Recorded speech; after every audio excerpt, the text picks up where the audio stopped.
Hey guys, welcome to today's episode, and I'm so excited about today's podcast guest.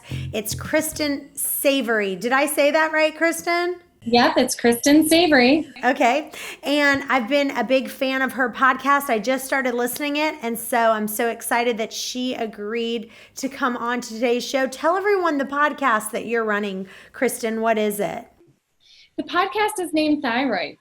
Yeah, so very simple. Which is perfect. Yeah, it's easy to look up, very simple to search. I'm an acupuncturist. I specialize in helping women find balance with their thyroid so that their hormones can actually balance themselves. Awesome. And so I think I've done acupuncture one time. I did like it. I just, my schedule's kind of crazy, so I just haven't been back. But everyone thinks, oh my gosh, I'm going to be poked with all these needles, but it didn't hurt at all. Do you think that it does? Yeah, I agree with you. I don't find that it hurts at all. There are various different styles of acupuncture, just like various different styles of massage. Some acupuncturists focus more on a Chinese style, which typically uses thicker needles and a little heavier sensation. And other acupuncturists like myself work with thinner needles. We're more concerned with the practitioner feeling that the chi is starting to open and spread versus the client actually feeling that strong sensation that something is changing. Gotcha. And now tell everyone, what is your website? What is your website? Yeah, my website is KristinSavory.com. And Kristin is Kristin, and Savory is Savory. Got it. And so you've got kind of a pharmacy, if you will, on your website with all kinds of natural supplements. And talk about that for just a second, because, it's funny because I was talking to my mom the other day, and, I do intermittent fasting, and, I've just been trying all these new supplements. I went to Whole Foods and I got a few supplements. It was some selenium and some other things. And as soon as I took it, normally I wait until my eating window before I take supplements, but for whatever reason I did it in the morning, and I was like, I literally got nauseous because I hadn't eaten anything. Now the natural supplement, and there was, my mom said, look on the back of some of these supplements. They've got so much, stuff in them, if you will. So with the natural supplements do they have a lot of, like, what's your favorite? And do they have a lot of, things as far as, just like magnesium, stearate? What are some of the things that make you nauseous? This is such a great question. And I feel like almost every single client that comes through my door or through my computer, nearly every single person that comes to me to work with me, we have to address this topic at some point. The nutritional information out there, and specifically the information regarding supplements, is pretty misleading in our culture. And I think what tends to happen is that we forget that the supplement industry is an industry like anything else, right? They need to sell a product. They need to figure out where people are suffering and how they can make a change to help people feel good. So what's happened in that dynamic is that there's a lot of people that have come into, or a lot of companies that have come into the supplement industry, and they're more concerned with selling a product than really understanding biochemical health. Well, and the thing is, one of the things my mom said, which was just so smart, she's like, I go for whole food vitamins, so that when you're buying a vitamin or when you're buying something, you want to make sure that it's food, like it's a whole food vitamin. So they literally like extract it and they put it into a vitamin, but it's actually food. So if you think about it, if it's food, it shouldn't be making you nauseous. So if you take a vitamin and it makes you nauseous, my first thing is like, okay, what kind of, extra add-ons are in here that's making me nauseous, right? So good, so good. So what your mom is really kind of bringing up for you is keep it simple. If we can stay as close to nature as possible, remembering that our bodies are nature. If we can keep what we put into our system as close to nature as possible, the results will be tremendous. Our system will be able to assimilate those nutrients the best, as well as make the best use of those nutrients. And what typically happens is that there is a common assumption that with vitamins, that these vitamins are kind of magically extracted from food, and then they're put together in a capsule. And that's kind of a story that has developed without fact, and it's really developed out of marketing practices. Gotcha. So we have this assumption that taking vitamin C is a natural supplement, right? When actually vitamin C is a chemical synthetic that is processed in a factory. Right. So my preference is really leaning toward whole food concentrates, is what we call them. When you look at the back of a label, you'll see ingredients like pea vine or alfalfa or nutritional yeast. Rarely will you see on the label something like mixed tocopherols, vitamin B in the form of niacin, vitamin C as ascorbic acid. Those are kind of chemical constituents that the brands that I carry veer away from that, and they veer more towards food. So are all of your ones that you have on your website, are they whole food based? Yes, and I'm really glad that you use that term, whole food based, because as we know, because of government regulations and everything that goes into keeping things safe for our society, no company can be purely whole food, right? They have certain regulations, like there has to be X percentage of vitamin C in the form of ascorbic acid so that you can call it a vitamin C supplement. So they have certain regulations that everybody has to kind of perform to. I believe the company that does the best job at this in keeping their whole food concentrates as pure as possible, and also having them at a clinical quality, which is very different than just kind of randomly taking something over the counter, is standard process. Say it again. You broke up right there. It's called standard process. Standard process. That's the name of the vitamins. Gotcha. All right. Well, let's jump right into the questions. This first one is Carol in Florida. This says, I struggle with Hashimotos and as a result have major digestive issues. I've read that the reason for this is that I'm not producing enough hydrochloric acid. Is this something I can supplement, or is there any sort of enzymes that I can take to aid with my digestion? And this is Carol in Florida, but we did get another person that kind of had the same question. And she was asking almost like this, but she also added in that she got one of those alkaline water machines, and she felt like since she's been taking alkaline water, she's been getting worse. So that was another question that we didn't put on here, and I can't even remember who it was from, but it was very similar to this question. So kind of two questions. One is, can she supplement?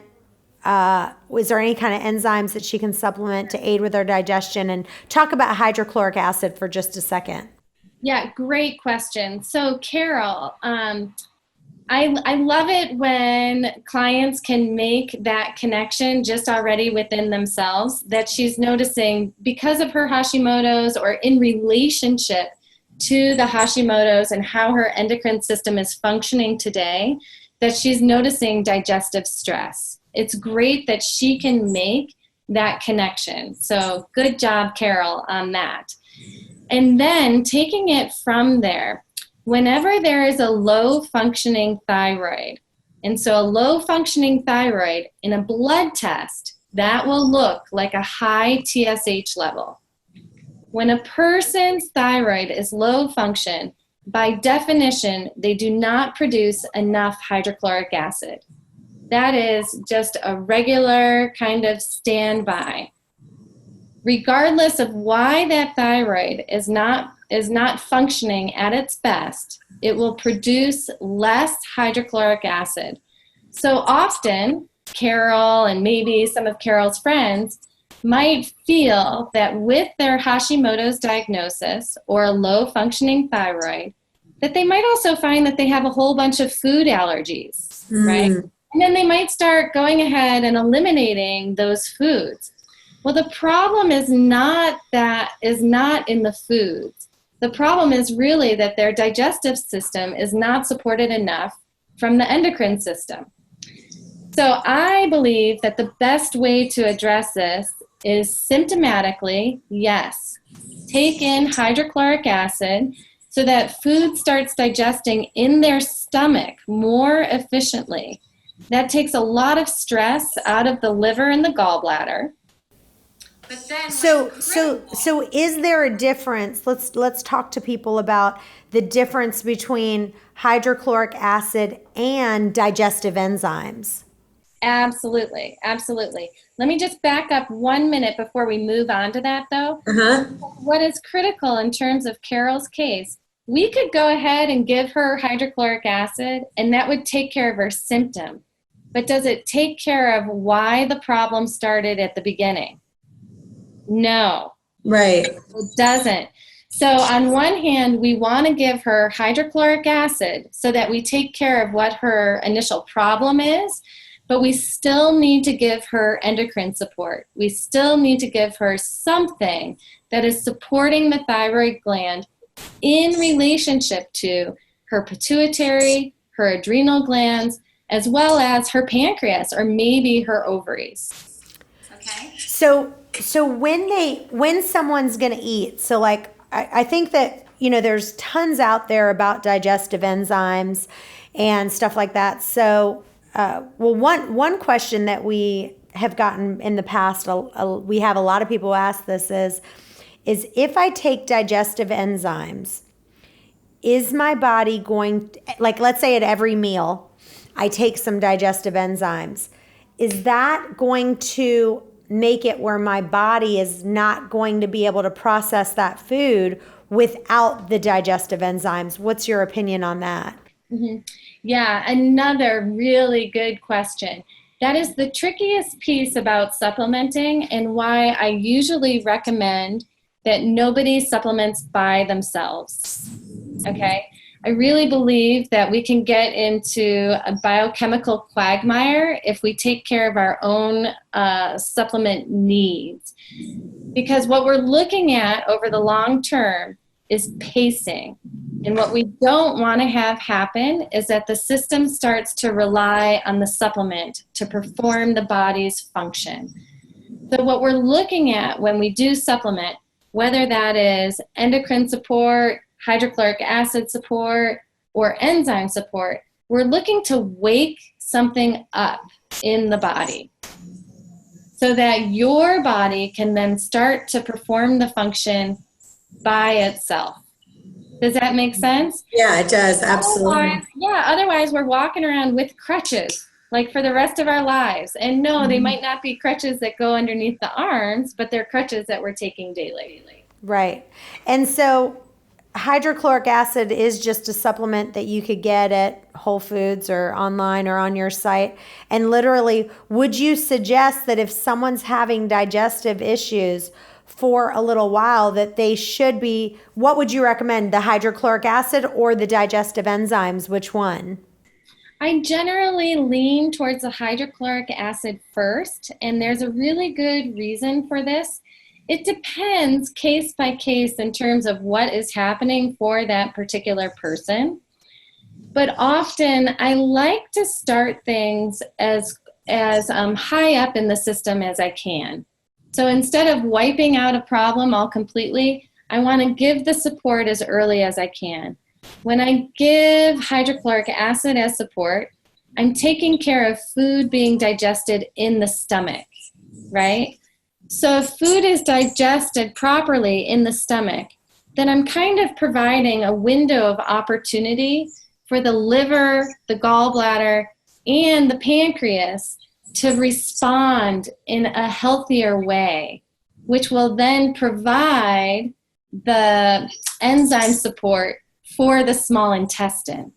Hmm. That makes So sense? yeah, it does. So what I'm hearing you say is that when you take that hydrochloric acid, a lot of people who have these thyroid issues and digestive issues, they're not able to digest that food in the stomach because there's no digestive enzymes and you don't have that hydrochloric acid in your stomach to digest it. So now, because of that, now your liver is working in overdrive, your gallbladder is working in overdrive, your pancreas is working in overdrive because your stomach didn't digest the food. And let's stop for just a second. One of my areas that I have got to work on, and it's one of my principles in my book that I talk about. But I will tell you, it's the one principle I don't do well with is slowing down. And really, I just, that digestion, so much of it happens when you're chewing your food. And so if you're just eating as fast as you can and it's bringing it down, your stomach doesn't have teeth. So it can't, you've got that, it can digest from that hydrochloric acid. But if you're low on that hydrochloric acid, you've got issues there. But talk about that for just a second, about the digestion that happens while you're chewing. Yeah, so actually, I'd like to even backtrack it a little further because digestion actually starts at the first thought of food. Right. So even beyond the actual physical mechanics of chewing and getting even into that process, as soon as you have the thought, I'm hungry, there's something that I'd like to eat, right from that instant, the neurotransmitters in your system start firing differently, and you start producing different neurotransmitters to begin to support the digestive process. So you're right on the money in terms of slowing down, because often most people just sort of grab food out of habit, out of really knowing what their system wants. And a lot of times it's around convenience. It's not necessarily around what your body is craving. Exactly. And so then we start to kind of get into these neurotransmitter ruts, right? Where we're constantly reaching for the same type of comfort foods or foods that just get us out of a tight bind. Maybe we've got a lot on our schedule. We don't really have the time to sneak lunch in. And so we're kind of finding a workaround around it.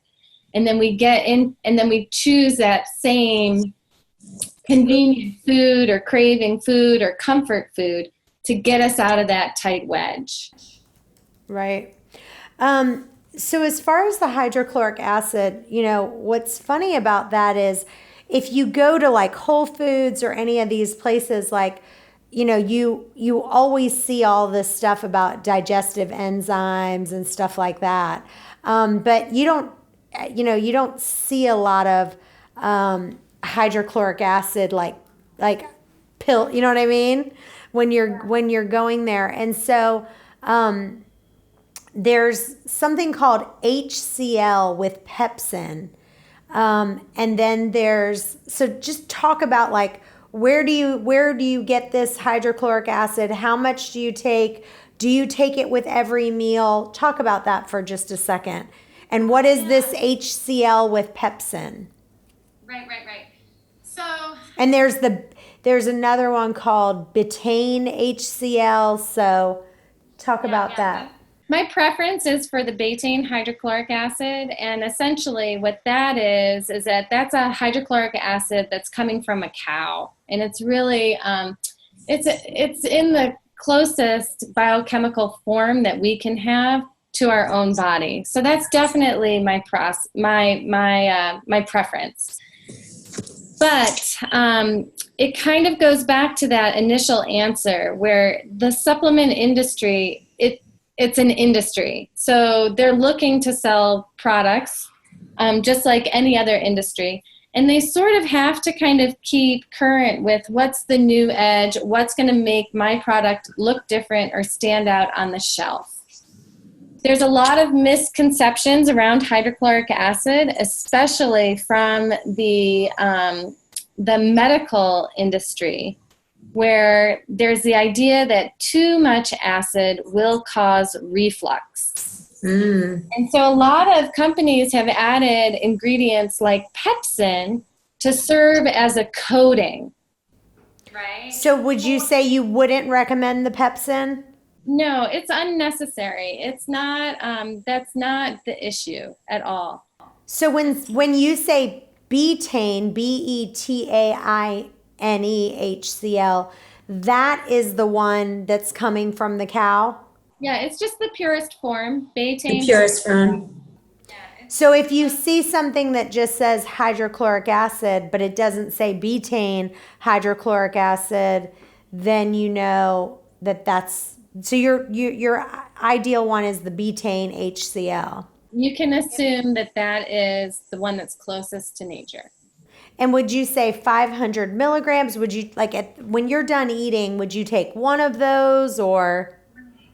You know, coming from the whole food perspective, we're not as concerned with dosage as what they are in the synthetic supplement realm.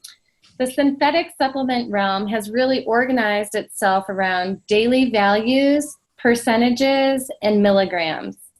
And from a whole food perspective, we're looking at what is coming from nature, what's already in, what is, what's in a beet, right? Mm-hmm. So we don't break that down because, as you and I both know, the nutritional value of a beet in February is different than the nutritional value of a beet in the summer, right? So it's not a standard. It's not a controlled percent of daily value. So when we're looking at whole food concentrates, I really recommend that people follow the label. And again, especially when working with alternative practitioners or even when working with our own biochemistry, it's quite often for the American personality to come into play and think that more is better. That's that's one of my problems. I like my mom jokes me sometimes because she'll be like, if it says take 2 vitamins, you'll take 3. If it says take 1, you'll take 2, which is not necessarily better, which is absolutely the case. Well, that is really, really helpful. And I would be interested to see, Carol, if you try this betaine HCl or hydrochloric acid, if it does well for you, and does that help with your thyroid problems and slowing down and setting those timers to kind of go, okay, I've got to chew slowly, I've got to chew in my mouth, I have to digest my food. So that's awesome. The only thing that I would add for Carol is to go ahead and bring in that betaine support, but then let's also make sure that she has either a product like Simplex F or Paraplex from Standard Process to help give that endocrine support so that eventually we can drop the hydrochloric acid, have her endocrine system functioning better on its own, and potentially begin to start to shift if she's on. So say that one more time with those two items. Yeah, so there's 2 products from Standard Process. These 2 products are far superior to anything else that I've seen on the market. Okay. One is called Simplex F, and that is for women who are of childbearing years. So women who are menstruating, they need Simplex F. It's a glandular formula. It has in it pituitary, thyroid, adrenals, and ovaries because they are of the childbearing years. Those are the 4 main glands that are working together to provide most of the hormonal input in the system. So what would you say to someone who was like maybe between 40 and 45? Because kind of between 40 and 45, women are in that transition period. What would you say for those women? As long as they're still in the transition period and haven't gone through 9 months without having their period, I would still encourage them to be with the Simplex app. Okay. Once they make that transition and they're 9 months out from their last cycle, then I would move them over to a different product that's called Paraplex by Standard Process.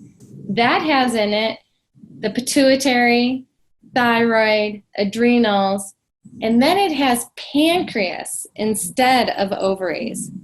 What happens as a woman moves closer and closer towards menopause, not cycling in the same way, the ovaries actually atrophy a little bit.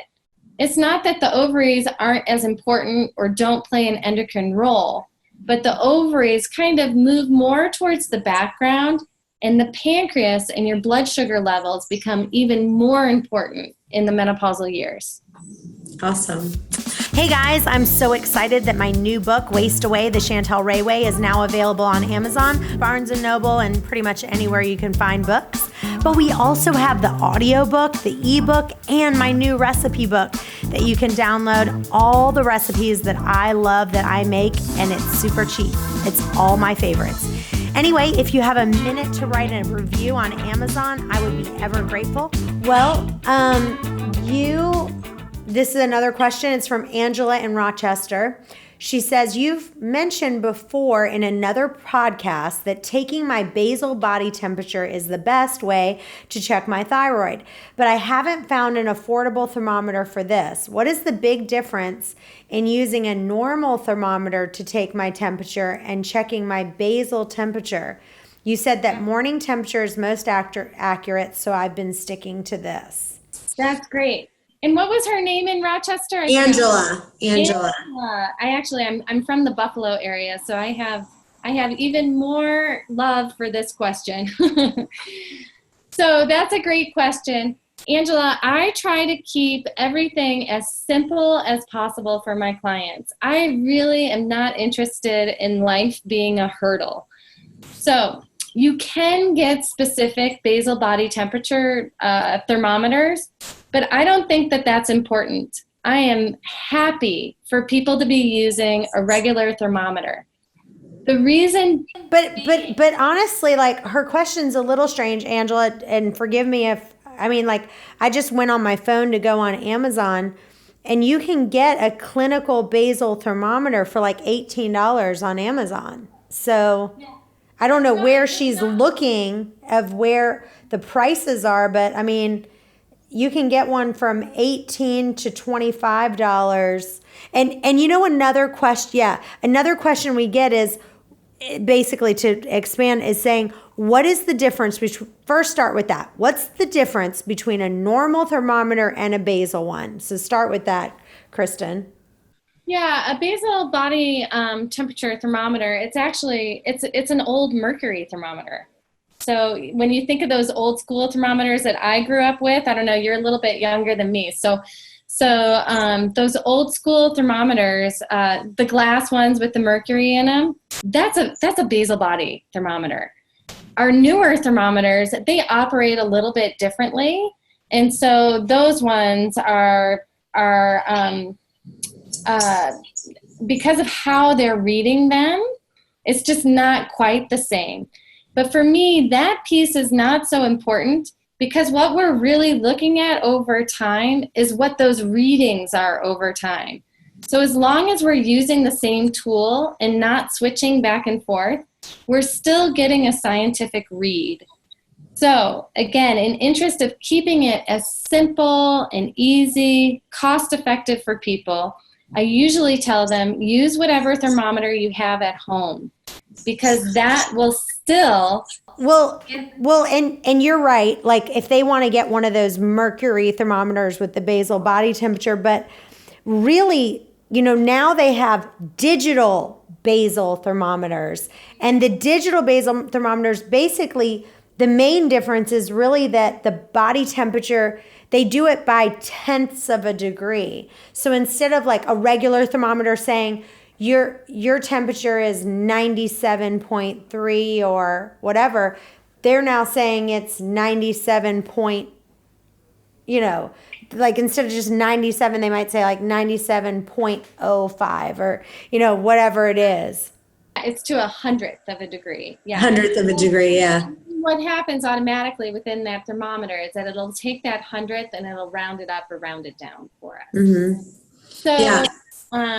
But don't you agree that the just using one of those digital basal thermometers, it's so much easier to read and doing it in the morning?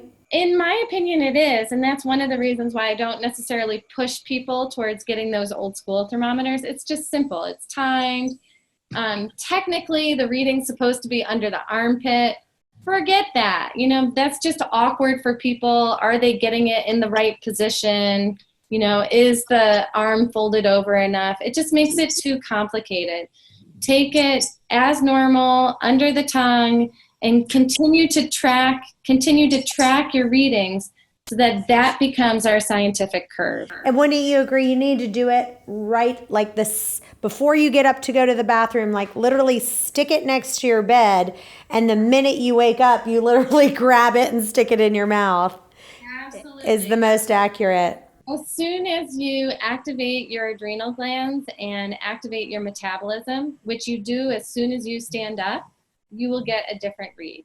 So to get the most accurate read before even going to the bathroom, you just woke up from your dream, and go ahead and take. And what do you think those numbers need to be? And obviously taking a blood test is the best way to do it. But if you were going to do it via the temperature, and I personally think it's very accurate. These, for me anyway, it matches kind of my blood readings for sure when I do it. But when you're waking up in the morning, what would you say? So again, it's got to be the second you wake up. Don't go to the bathroom. Don't do anything.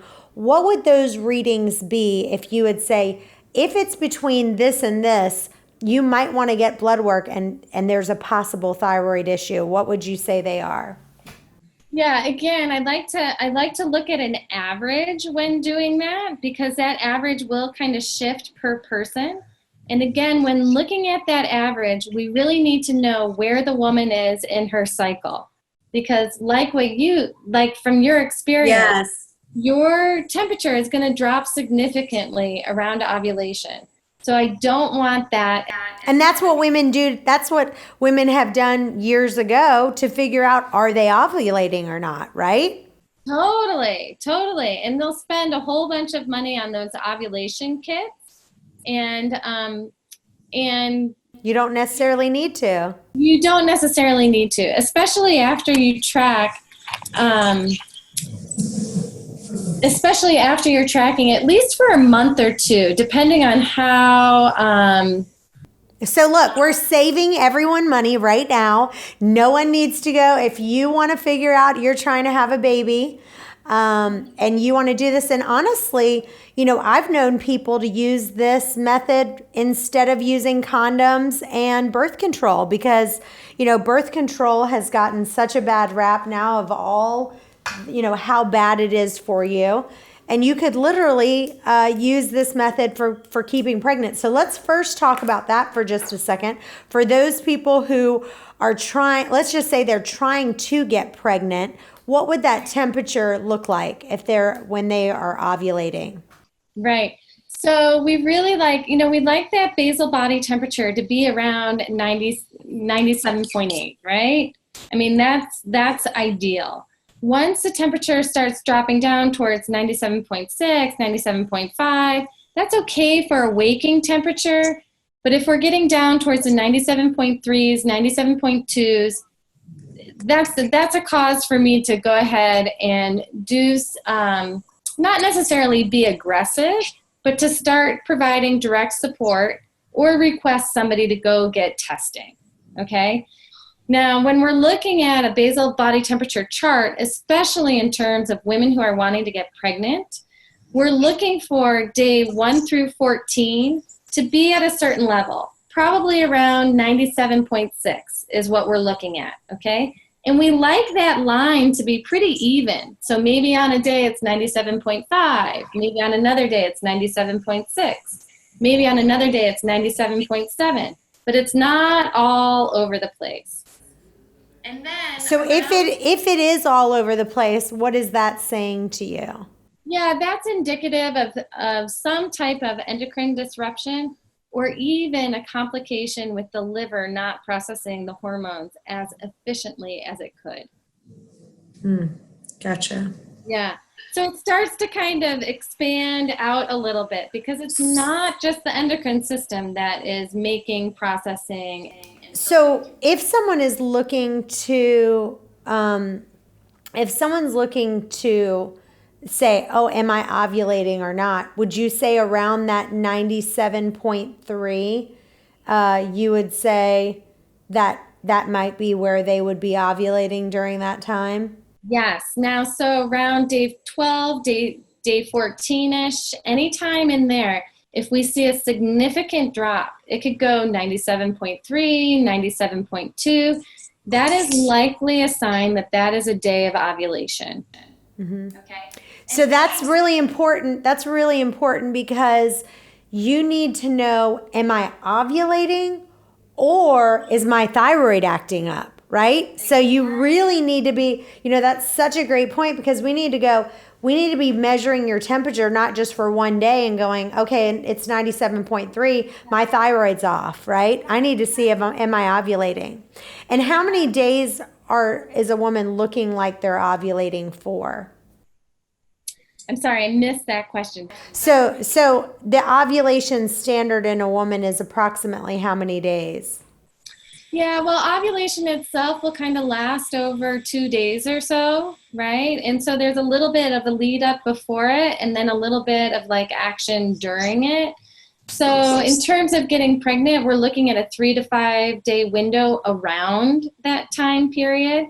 And bear in mind that if a woman's trying to get pregnant, that sperm itself can live within the body for a few days as well. So that window can kind of expand towards 5 days. Oh my gosh, I have to tell you this story. This is going to be really random, but I was at a party this Saturday. Okay, this is crazy. So I was talking, someone had introduced me to this person, and I said, hi, I'm Chantel. And, he gave me his name. And he said, we were talking about our families. And he said, well, I have 2 kids, and then I have 2 turkey baster kids. And I said, excuse me? And he said, yeah. He said, I had a friend of mine that was a lesbian, and she wanted to get pregnant. And so what we did is we made sure that she was ovulating, and I ejaculated in a cup, and we took a turkey baster, and literally on the day she was ovulating, she inserted, I left the room, she inserted it, and she got pregnant instantly, several weeks later, found out she was pregnant. And then they did it a year later, and the first time they literally did it, he ejaculated in a cup, they took the turkey baster, inserted it, and they got pregnant. I was like, oh my gosh. I mean, I was freaking out. I was just like, oh my gosh. And I'm thinking, all these people are spending all this money. They're spending all this money on, $30,000. I'm thinking, these people need to go get a cup and a turkey baster. There's a lot of different things that can go on case by case, but it's modern times. There's so many different ways that babies can come to us these days. It's great. It's crazy. All right, well, let's move on. This is Allison in Iowa. One of my really good friends became vegetarian, and her thyroid seems to be improving. She says this has to do with the hormones in the meat. Have you heard of people successfully healing their thyroid by cutting out meat? And if so, why does it work? Yeah, well, I really believe this is a short-term solution, not a long-term solution. And probably what's happening for her is that her system is detoxifying with the increased vegetable load and the decrease of meat, especially if it is processed, if those animals are eating hormones and they're getting a lot of antibiotics and they're having a lot of vaccinations and stuff like that. So yes, the quality of how the animal is fed will translate to the meat, and then as we eat that, will translate towards us. So let me ask you this. What is your diet, Kristin? Like, do you do paleo? Do you do vegetarian? Are you vegan? What do you feel best doing? I'm an everything more. Yeah. Which means that, like an omnivore, an herbivore, or something like that, I really do eat everything. I really do. I don't like putting limitations on So in my book, I talk about don't deprive yourself. So you're definitely not depriving yourself. And you're very thin, Kristin. Yeah, I am. Can you share with us how much you weigh? Oh, I'm about 5'5.5", and I weigh about 115 pounds. I have a very slight frame. So I am blessed in that cultural way, but I'm also 46 years old, and my hormones have been shifting over the years. And my system is very sensitive to what I eat, and I can gain weight very quickly. So instead of depriving myself, I do like to keep a few things just in the back of my mind. And what feels good in my body, and generally what I kind of encourage people to move towards, is more vegetables, less sugar. And that doesn't have to be like a solid rule, like day in, day out, or anything like that. It's almost the same as how we were talking about taking your temperature. Kind of have this like bigger view of your food world. You should be able to go out with your girlfriends and have a drink on Friday night. You should be able to go to a company party and have a dessert. But when you look at your week, are you having that dessert every single day? Right. Yeah. And for me, if I were to have that dessert every single day, I would definitely put on 5 pounds, and then I would start to not feel so good about myself, and my mood would probably change, and I would probably like scream at my kids and maybe get in a tussle with my husband, and all of that would start to happen. And then if I just come back to looking at that overall view, for me again, more vegetables. That is like, I'll tell you, nobody eats enough vegetables, not even a vegetarian. They don't, right? Yeah. So moving more and more towards vegetables.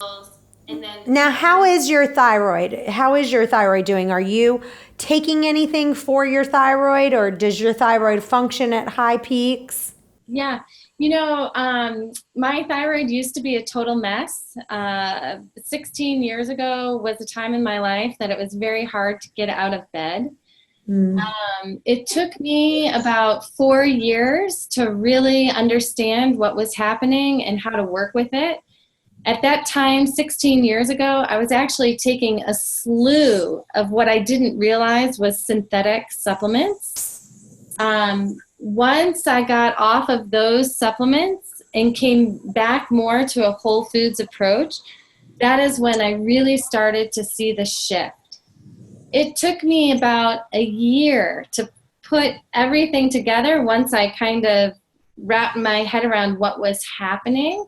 And since then, I've been off all medications, and I'm actually, these days, I'm functioning very well being on minimal supplementation. Well, this brings me to the next question. It's Carrie in Williamsburg. She says, I was just talking to my mom the other day, and we were talking about how it seems like there's a sudden onset of thyroid issues these days. Until the past 5 to 10 years, neither of us remember it being so common to have thyroid issues. What is our culture doing to cause so many thyroid issues all of a sudden? And it seems like an epidemic.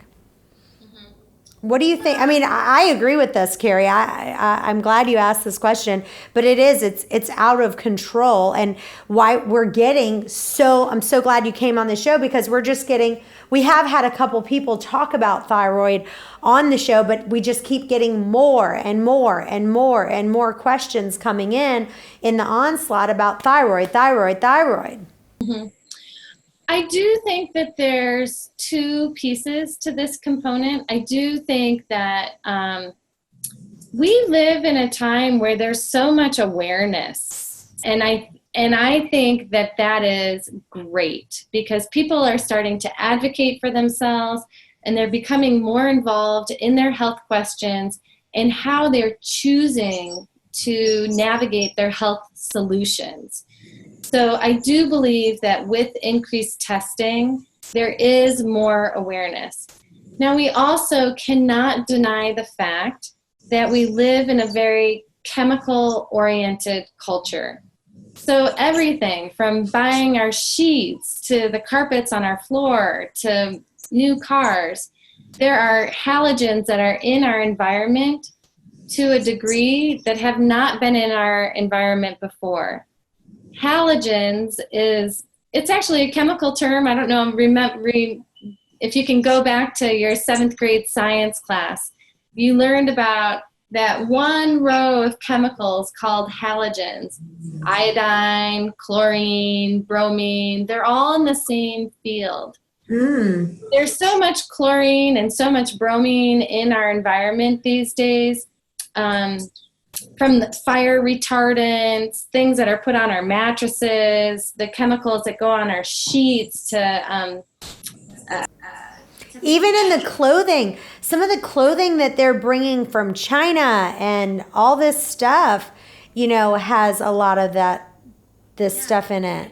And so what happens is that our thyroid cannot tell the difference between iodine and bromine and chlorine. And so it binds to those halogens instead of binding to the iodine. And our thyroid needs a significant amount of iodine to be able to function as well as it can. So that's a complicating factor. Also, I think if you look at our food resources, right, that the amount of sugar in the average American diet these days is probably about 10 times more than what it used to be, right? Yeah. We're getting sugar in salad dressing. You wouldn't even think that is something to be concerned about. I had a client who came back to me, and she was like, I've been buying these frozen peas for years, and I just read the label, and they had sugar in them as a preservative. So it's even things that we don't even think about checking. Right? Absolutely. And it's even with the, one of the things, that I say, I think carrageenan is terrible for your gut, and I try to stay away from it as much as possible. But a lot of these organic almond milks, they're filled with carrageenan and, a Kind bar. I won't eat a Kind bar because it has soy lectin in it, and, soy and lectins, I mean, these are things that are not great for your body. So it's just a matter of really looking at what you're eating and looking at all of the ingredients. All right, Kara in Atlanta says, I've recently switched from Synthroid to Armor Thyroid, and I got this nasty rash all over my chest and neck. I'm racking my brain to find out what is going on, and the only thing I can figure out is my medication switch or just my thyroid in general, because every issue seem to have is related back to this darn thyroid. Have you ever heard of a rash before concerning your thyroid, and what is causing it? Yeah. Now, this is actually a very complicated question. I would love to see her working with me in some capacity. So what could be happening, and this again would be a case-by-case kind of situation. What could be happening is, depending on what was going on her thyroid in the first place, when we are on levothyroxine, all we're doing is dumping T4 into the system, okay? T4 has to be converted to T3 to be effective, okay? So I don't know whether that levo was actually supporting her thyroid or not. It really depends on where the breakdown was in her endocrine system as well as in her liver. And that would be something I would have to ask more questions for. When she made the switch over to Armour, and Armour is my preferenced Western medical medication to start with, okay? When she made the switch over to Do you have a preference between Armour and Nature Thyroid? Yes, Nature Thyroid, yeah. Nature Thyroid you'd prefer? Yeah, but when she made the switch over to Armour, she's giving her system and her thyroid more of a glandular support. So there's going to be T3, there's going to be T4, there's also going to be calcitonin in that medication. When her endocrine gland gets healthier, and in this case her thyroid, as that gets healthier, she will actually instigate a detoxification process in her body. So she could be starting to actually move toxins as her system is getting healthier, and that is expressing itself as a rash.